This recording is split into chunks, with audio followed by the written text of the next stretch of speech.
This is Basket Case Clubs, CPR Group's podcast where we talk about, well, clubs that are basket cases.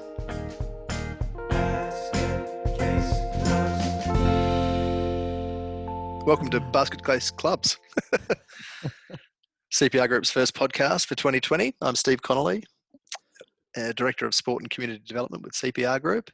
And I'm Michael Connolly. I'm Managing Director. So some would say Steve's boss, some would say the older, smarter, funnier, better looking brother. Okay, that's just me.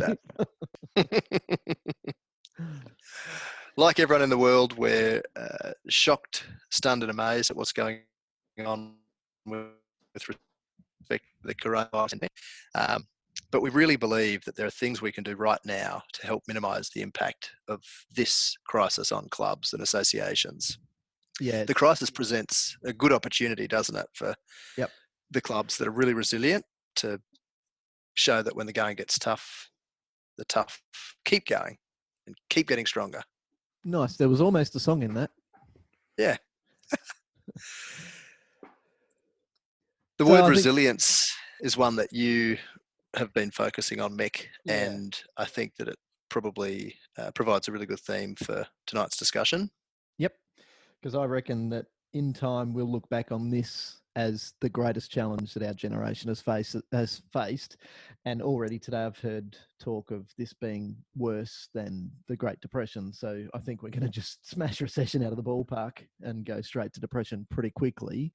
But regardless of what happens to the economy, it is the impact that this is going to have on clubs that we're focusing on at the moment. So we've seen massive changes in sport. The AFL's pulled the pin and they're all taking the gym equipment home, Steve. Tuck down to your gym and do the same. What do you reckon? Well, it's fascinating you say that because my gym actually is handing out gear. Yesterday handed out gear and is posting video sessions online for people to follow at home. And I think it's a fantastic idea, and it's a great way for people to stay active, but really importantly for those gym businesses, for them to remain engaged with them. Yep. I don't know if I'd fit a watt bike and a treadmill in my boot of my Commodore though. Or if your wife would let you have it at home. What bike? So yeah, but that's an interesting point actually, because we so often see really good business decisions made by the likes of gyms and CrossFit boxes and so on that are often missed by the volunteers in the clubs with which we work, because they just don't often think often enough as, the businesses that they are. Yeah, it's a good point. We've seen this in the transition over the last, I was going to say 10 years, but we're probably going back 3 census cycles now. So to the very early 2000s, where we started to see the shift away from organised clubs to more of the social participation model. So I can be a member of a running club and a cycling club, a canoeing club, and never actually pay a membership fee because the club itself doesn't exist. It's just we have a Facebook group, we organise where we're going and we go. There are clubs, though, that have done a good job of either engaging with those types of businesses like the PTs and the CrossFitters to provide facilities or venues for them to run what they're doing, or to start those sorts of activities themselves. And maybe that's where the move to walking netball and walking football has started to see that an additional layer of engagement be able to happen. Yeah, and what an opportunity too for so many clubs that we see sitting with empty, ex-gym rooms or huge clubhouses, most of which sits dormant, unused. We go into clubs day in, day out and see huge opportunities that volunteers that are running those clubs fail to see because they're just so busy with the day-to-day. They're so busy focused on getting jerseys on the backs of the kids, getting them out on the field. But then you come across a golden egg where there'll be someone in a club who's got that business mindset, and they really challenge the thinking of the people who might have been on the committee for years and years before them. And things can change very, very quickly. That person will develop good relationships with their council contact. They'll really come up with innovative ideas and ways to generate more passive income. And that term passive income is something that only in the last month I've started to hear, interestingly, and this is not something that I've shared with you yet, but this is an interesting concept that clubs are saying, we've got to get more revenue coming in from outside of footy or outside of cricket, and we need to generate passive income. If we want to be a really successful business, we need to broaden our horizon and not just focus on the day-to-day. Even in Okay. golf, actually, only last week I was with a golf club and they were focusing on that same thing. Okay, Interesting. that is really important. It is a little bit of the P and the PPRR model, though, isn't it? Like, we're talking about how to be prepared for next time and how to prevent the next disaster from blindsiding us next time. But there's not a lot we can do about that now. And what the recovery looks like is so up in the air, and we've just got no idea of what shape the government support for not-for-profits is going to take. All we can do now is focus on how we respond right now. And I suppose that I'm always keen, with an audience in particular, to go really hard and to hammer good ideas and business thinking, recognizing that sort of thinking that you and I talk about all the time can be challenging for some people. And I don't mean to I don't mean to lose friends, and I don't want to lose friends over talking like that, but it is a different way to think. But what you say about the fact that volunteers aren't thinking like that yet is not their fault. It doesn't make them silly or stupid or backward. It's just that we're conditioned to think like that. Our parents thought like that when we were growing up.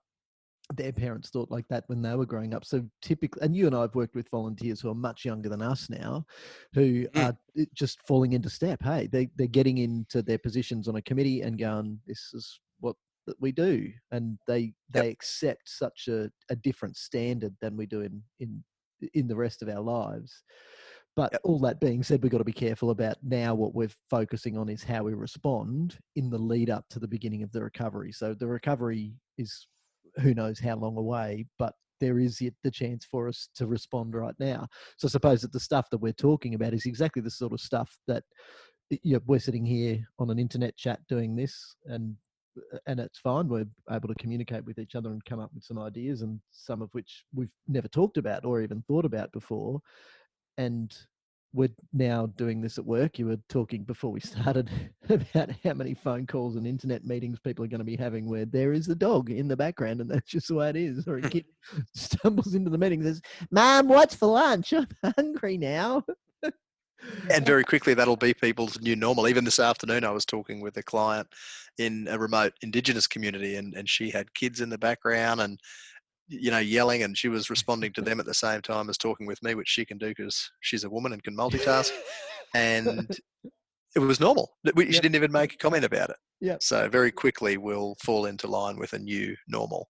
Yeah, and that's fine. And I suppose that if that is the case, let's do that. Let's keep that going in our clubs as well. We talk about how clubs bring that sense of community that we don't often get anywhere else. If we go back 200 or 300 years, then we got that sense of community from our church. We've seen church attendance dwindle, and people are getting their sense of community elsewhere. There is a risk that you can get sense of community like this if we're gaming. So we're in a different part of the world, but we still feel engaged. And there was a study that I found that I can dig out again. It was an interesting one because it said that the people who are gaming, because they're connected, they don't suffer from social isolation issues. The way that you would assume they would. Yeah, exactly. Yeah. You'd think that they'd be loners who'd be sitting in their basement playing video games, but that's not how they are connected, because they're connected with community. So we get community a different way, and we're in the recovery. So in the response phase, sorry, let's go back a step. In the response phase, which is what we're in now, how can we plan our recovery so that we're in a position to capitalize on those opportunities, maybe even better than we were, because we've never had time to just stop everything and sit and plan. Yeah. And one of the challenges that has been mentioned to us in recent weeks that volunteers feel they're facing is a loss of engagement with their members, a loss of engagement with, the mums and dads of the kids that really are the important ones when it comes to making a decision about what sport those kids are going to play and where. And this is something which will interest you a lot. and I'm sure that you've seen at least something about it, but that's the E-Series with the supercars coming up, I think, on the weekend. So I think that all of the supercar drivers are going to be participating in an E-Series race on one of the supercar tracks. What a brilliant way to maintain fan engagement. Yep. Well, it's interesting because as you're talking about that, I'm Googling it, and So Supercars that's a great E-Series. response. Fantastic response. Yeah, and Supercars E-Series comes up before any of the Supercars links that are obviously in my cache. So they have absolutely nailed it. What a fantastic response. Yep. Shut down, complete fan disconnect, unless you can very quickly reinvent yourself. So just brilliant. Yep. And I saw one little snippet on social media of one of the maybe the young Ferrari driver driving a full sim F1 car, and it was great because he was doing a far better job than I've ever seen done by a normal human. Yeah, just so you know, I've driven those simulators and they are so realistic. It's scary. As in so difficult. Yeah. So to give you, just for clarity on what I mean there, getting the thing off the line, and I was at the time driving a Nissan GTR 34, but modified so it was all power to the rear wheels, not an all-wheel drive, and just getting off the line in my first race, I was backwards before I knew it, just up the clutch far too quickly. And that's exactly how high-powered race cars behave. That's great. So what do you reckon that our clubs can take from that in now that we don't know how long this is going to go? We're having discussions about, all right, well, with our members, hey, we've paid money. We know that money has to go places. We're now not getting our season. What are you going to do about it? Absolutely. And that retention of engagement is something that I'm confident clubs can learn a lot from the gyms and the supercars of the world. Engaging with video content, we know how much more engaged people will be with content online when it's video content. So, committee members, coaches, continuing to engage with their teams or the club's membership more broadly, using video content, regular updates, maybe some online coaching sessions for teams. I know that some of the clubs with which I'm working now have got coaches that have taken that initiative, and they're, recording moves that they're doing and then sending around to their the parents of the kids on their team via Facebook Messenger, so that they can, copy the same drills and so on with mum and dad in the backyard. Yeah. And that stuff's so easy to do. Yeah, and I suppose there's another point in that about the family connectedness as well. That we haven't had that, because when my kids were playing football when they were younger, I would take them to the field. Now, I was never a head a team coach, but I was always an assistant coach. But the chances for us to engage with our kids in a sporting manner in the backyard has been limited, because come time for sport, it's let's rush down the courts, down the field, down the pool, down the track, and do it there. Now we've got the opportunity for this to be a family bonding experience as well. And on the online content, there are some sports that do it really well. All the stuff that happens in the gym, obviously the stuff with the sports science element to it has done that very well in the analysis apps that have been available and really well used by some coaches for years, and coaches that are remote, where you record your golf swing, for instance, and it's analysed by your coach in another part of the world. So there are those facilities that exist. So by all means, take them and use them.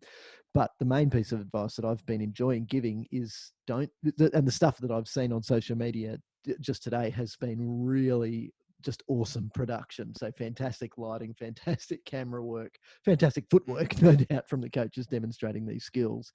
But it doesn't have to be that spectacular at this stage. I think it's about being there and connecting first, and then we have a phone, turn the camera on and do something, provide some content, rather than worrying too much about production at this stage. Yep, absolutely. Especially if you're just getting into it for the first time as well. Yeah, and that applies to meetings too. So, committees, in fact, only today I was speaking with a new president who was just appointed at the committee meeting that club held last night in lieu of their AGM because they can't get, the number of people into the room to achieve a quorum without breaching the government regulations for crowd sizes.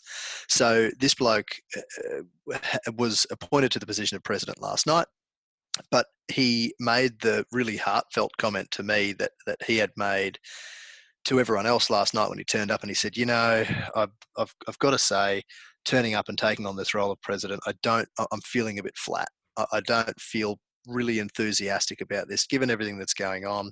He's got some challenges in his own personal and works difficulty, and will continue to do so given this economic downturn, which we will face. But he said as soon as he walked in, he said, all of a sudden I feel more connected and I feel like everything's going to be okay. So while you can't replace that with an online meeting, you can still engage using Facebook Messenger, which almost everyone has on their mobile device, using Skype, using Zoom. We use Zoho Meeting to good effect. But if you can engage as a committee and continue to hold your management committee meetings using a video conferencing tool, which is free, and using the internet, which almost everyone has access to today, and pretty good internet, although not as good as we'd like because we're a bit nerdy, that is going to things for the mental health of the decision makers. It's likely to ensure their ongoing involvement in their management committee position, because the way that he very, honestly said he was feeling when he turned up last night isn't a way that someone wants to continue to feel for very long before they, throw in the towel and say, guys, I got more important things going on in my life. And that's the other thing we need to remember in all of this really difficult crisis situation. We've got real people running these clubs, and they've got problems going on in their own lives. And we and the members of the clubs need to keep that in mind, don't they? Because it's, we've got someone said to us just last night that the board members of these clubs need to fit their own oxygen mask before helping others. And I think that's a really good analogy. Because we can often forget that, can't we? It's really easy to throw stones at the decision makers in a club and say, you're not doing as good a job as you could here or there. But we've got to remember that these club people... or a country? Well, it gets even easier. Yes, that's right. Yeah, when we're talking about a leader of a country, but it is so important that we maintain that connection between our decision makers, and that they feel as though they can continue to do a really good job. Because if they feel as though they're not contributing value for the long term of that club, they're not going to stick around. No, that's right. And we don't want that to happen.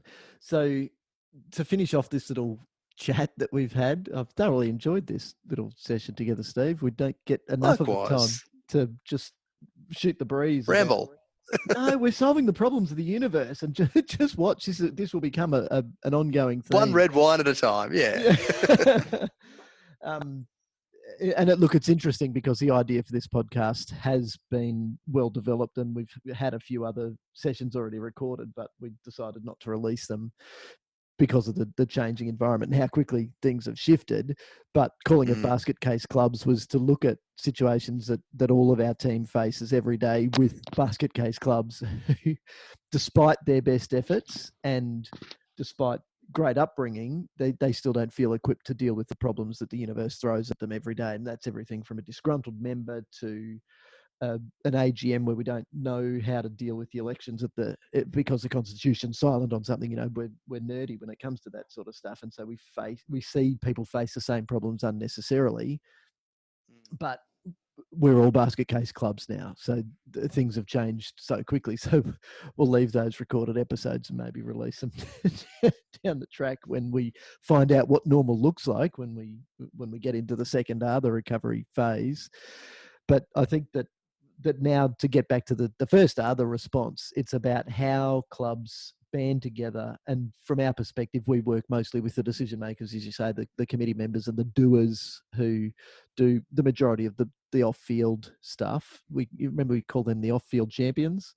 So it's to keep the off-field champions engaged, working together, and using this time to put themselves into a position where once we know what the world's going to look like, to be there, to be able to take a position that most others can't. So if you, pardon the French, but if you sit around and bitch and moan about how the world has thrown you a lemon, and you say, oh, like the clubs that we've seen in the media in Western Sydney saying, we're going to go belly up. This will drive us to the wall. We're going to have to fold. If we don't hold that event in June, we will go broke. Guess what, man? That's going to be a self-fulfilling prophecy. Just to have that mindset is going to make it happen.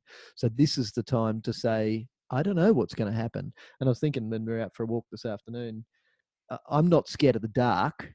I'm scared of what the dark is hiding. So I'm scared of what I don't know that is hiding in the dark. So that's what we're waiting to see, what this darkness, it will be economically the darkest part of probably this entire, everyone who's alive today, the darkest part of their lives. And that's a really sobering thought. So if we go into it now saying, I know what's going to happen, and that is our club will fold, then there's a good chance that you're going to make that happen because of how you behave, because you're engaging your subconscious mind to drive your conscious mind's behavior. Or if you'll simply give up, won't you? Yeah, absolutely. And there's no failure until you quit, man. And or you can say, you know what, I don't know what's going to happen, and therefore I don't know what's going to happen. It's not like I saw something in the sky and therefore what I saw is it is an alien spaceship. Or I can say I saw something in the sky, I didn't know what it was, and I don't know what it is. Like we're at that point now. So if we acknowledge that and we say we do need to take a wait and see stance, and by the time we get to have another one of these chats, we may very well know more, whether that's for business relief, for rent relief, for mortgage relief, or for club relief. We'll wait and see, but something will happen, and we will be able to talk more knowledgeably about that, but only when we've got the knowledge. We can't sit here and pretend we know what's going on, and what's going on is doom and gloom. Because if you have that mindset today, that it will be doom and gloom. Or you can say, don't know what's going on, but in the meantime, we're going to engage with our members. We're going to stay connected with our committee. We're going to have great meetings, and we're going to, on Friday afternoon, I saw the screenshots of all their Friday afternoon meetings, and everyone's having a glass of wine at home, thinking that's staying connected. Okay, let's take that to our clubs. All the people who sit under the tree of knowledge at the netball courts in Townsville, have your wine, but stay connected like that. Yeah, and there are plenty of real challenges that clubs are going to face without burdening themselves with a really defeatist attitude. And there is going to be help out there. The governments, every level of government in this country understands, I believe truly understands, maybe at to varying degrees, how important sport is to the social fabric of society. Oh, especially in Australia. Yep. We're Australian, we're sporty. Exactly. Our governments are not going to let sport in general just fall apart, disappear. No. And I think that it serves for clubs to remember that. Yeah, absolutely. So long as we also remember we do need to get in line. Hopefully the line won't be as long as it is for Centrelink payments or a gun in California. Oh, yeah. or the line in the toilet paper aisle at my local IGA. Well, that's typically empty along with the shelves. Yeah. So hope, that it will come. We don't know what form it will take because there's a lot to get through first. We've got to keep people eating first. We've got to keep our kids educated. Got to keep people safe. We've got to keep those who need healthcare in healthcare. And I suppose those are the other things that I've been really careful not to gloss over, that this is a health crisis, and it is the loss of human life is tragic. It is, and there's no getting around that. What we can do about it is what we have done about it. We started at gatherings no more than 500. So a lot of our clubs, I had this discussion, a lot of our clubs have worked out exactly how they can control their training sessions so that there aren't more than 500 people at the complex at a time. Then very quickly that turned into 100, and now it's nothing. And now we've got all our musical rehearsals cancelled. We've had events cancelled. We've missed concerts. And you know what? If we don't get sick and our families don't get sick because of that, great. So now we've got to say, okay, and then what? And who's going to be the best? And to go back to the word we started with, resilience, who's going to have the greatest resilience? It's the ones who take this, what we're calling forced downtime, and make the best of it. Have fun, enjoy, and planning should be like that. Planning is the most fun we have with clubs, because it's our chance to say, you know what, we're going to just take off all of the burden of today and say, what can tomorrow hold? And of all the times to dream big and different, I reckon now's the time to give it a crack, eh? Yep, absolutely. This has been great, Steve. Thanks very much for organising the Connect. Well, why don't we? It has been great, and I've got some really good ideas following on from this discussion, including maybe delving a little more deeply, as well as what you covered earlier, into the practicalities of online meetings. So, do you know, you're not going to be surprised to hear this, but maybe throwing against the wall our federated model of organisational structure and the huge number of clubs that we have out there. And we know that the reality is that not all clubs will survive. We've just touched on that. Some clubs are going to give up. Other clubs will have been in a situation leading into this crisis which will mean that they simply can't survive. So there's no better time than now for us to really talk seriously about the structure of sport in Australia. It's a discussion that's been going on for years. It's gotten more serious in the last 12 months to 2 years, but I would love to delve deeply into that through one of these discussions. So yeah, absolutely. I don't think there'll be any shortage, and obviously anyone who has a chance to listen to these, like seriously, when you're driving, who better to listen to than me and Steve solving the problems of the sporting world? We're going to listen to it. I'm not sure our wives are going to spend all that much time listening to it. I hear him talk like that all the time. I hear that great humour day in, day out. Yeah, lucky them, hey, Steve. Yeah, exactly. Yep, let's do it. Wonderful. All right, well, thank you very much for the chat.